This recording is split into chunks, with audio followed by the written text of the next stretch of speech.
What's up, Brian Tong here, and welcome to the Apple Bite for everything good and bad inside the world of Apple. Let's get to the show, and it's more news about the upcoming iPhone 8. CNET's own Roger Chang reports Apple's next flagship phone may be incapable of tapping into higher speeds offered by wireless carriers. Why is that, you say? Well, you can point blame at its relationship with Intel and Qualcomm. Gigabit LTE will be a signature feature on many of the top-tier phones this year, but the new iPhone may not be one of them. That's because Apple designs its own processors, but uses modems from both Intel and Qualcomm.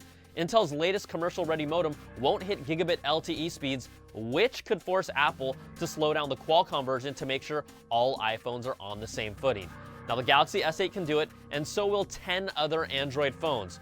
But let's rewind and remember the modem issues from the iPhone 7 and 7 Plus. See, back then, tests showed the Qualcomm-based ones were better performing, but on top of that, Qualcomm accused Apple of limiting them so they would be on par with the Intel modems. Now, I have an Intel modem iPhone 7, and I can assure you it's never performed as well as my iPhone 6s in these same exact areas. I noticed it from day one.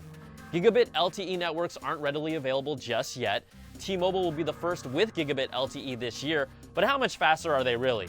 How about 18 times faster compared to average speeds based on tests by OpenSignal? So yeah, iPhone, you kind of need to get on that.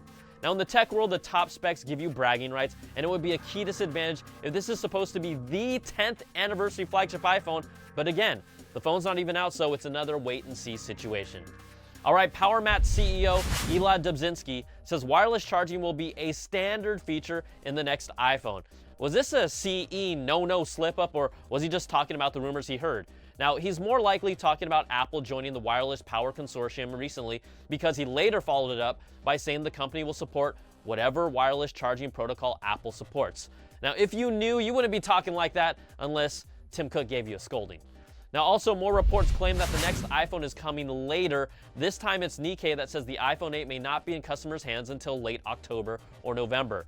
The report says the OLED panel, wireless charging components, and new circuit boards are some of the reasons behind the production problems. I say, take your time, Apple. If you really want to make a statement, then you need to get this one right, because there's that thing called the Galaxy S8 right now. And if you want to look at some more juicy concepts of what the next iPhone could look like, at least the perfect one we're hoping for without the Touch ID on the back, Benjamin Geskin gives us the iPhone most of you are hoping happens. So yeah, Apple, make it happen. And can you believe it? Back-to-back weeks with an iWork story. Apple has updated the apps for both macOS and iOS with stability improvements. The update also adds a number keyboard for the iPad, reducing the need to switch keyboards. I even challenged you all on our Apple Bite Extra Crunchy audio podcast to let me know how many of you actually use iWorks, specifically Pages. Yeah, I got 2 responses. One of them came from writer Sam Sokol, so either not many of you are really using it as your go-to, or no one listens to the Apple Bite Extra Crunchy. And that's a sad apple.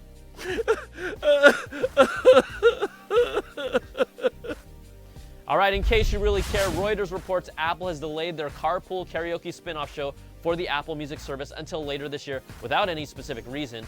Apple was reportedly set to throw a primer party last month, but the event was also delayed last minute without an explanation. You know, I just think Apple's trying to be all mysterious again so we can care more about this, or maybe not. All right, that's going to do it for this week. You can email us at theapplebite@cnet.com or tweet me at Brian Tong. Thanks so much for watching. We'll catch you all next time for another Bite of the Apple.